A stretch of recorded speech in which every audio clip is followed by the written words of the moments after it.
I'm so glad to see you again. I get to see you today from a little different setting. We're here, I was going to say in the shadow of the Beeson Center, but there aren't too many shadows around us on such a sunshiny day as this, except as we put ourselves right in the midst of the sunlight. I think you see the shadows of some of the bushes behind me. And in any event, it's a good day to be out of doors, a good summer day. And it's the kind of day when automatically, instinctively, you want to quote a verse from the Psalms.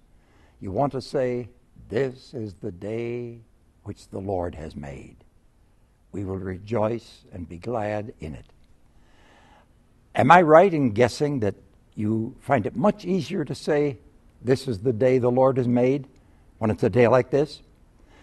If this were instead a day of, heavy rain, would it be more difficult to say on this day, "This is the day the Lord has made"?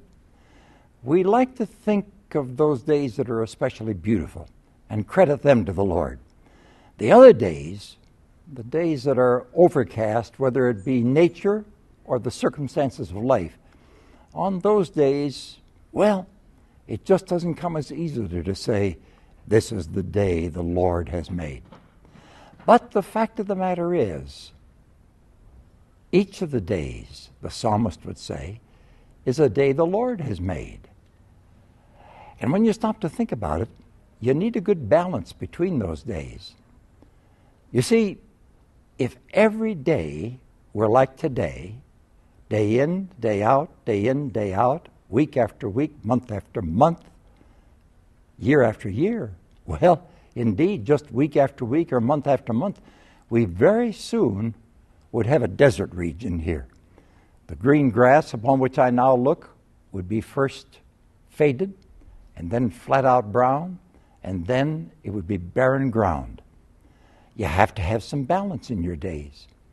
You have to have, that is, at the same time, a certain trust in God, a trust that says, "I believe that God has made this day, and I'll count on it, therefore, that I can say, I'm going to rejoice in it, because I believe that in the economy of God, the days will work together in such a fashion that between them all, between the sunlight and the rain, between the achievements and the assumed failures, between the laughter and the inclination to cry, that always it will add up to this, that God will make of it something fruitful, something really, ultimately, extraordinarily beautiful."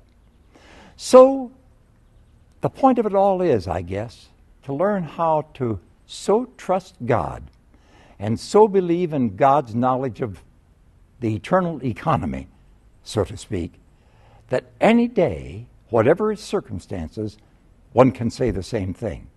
It's a day the Lord has made. I will rejoice in it, because I know that God will fit the pieces together. Now, I have to make a qualification for that too, because you see, God doesn't make these days alone. God gives us the raw material, but then it's up to us to do with any given day what we will. I have had some days in my life that were an extraordinary gift of God. If I looked at them with any sense of common sense, not even a stretch of faith, I could say, "This is a day the Lord has made." But by the time I got done with it, it didn't look any more like the day God had made.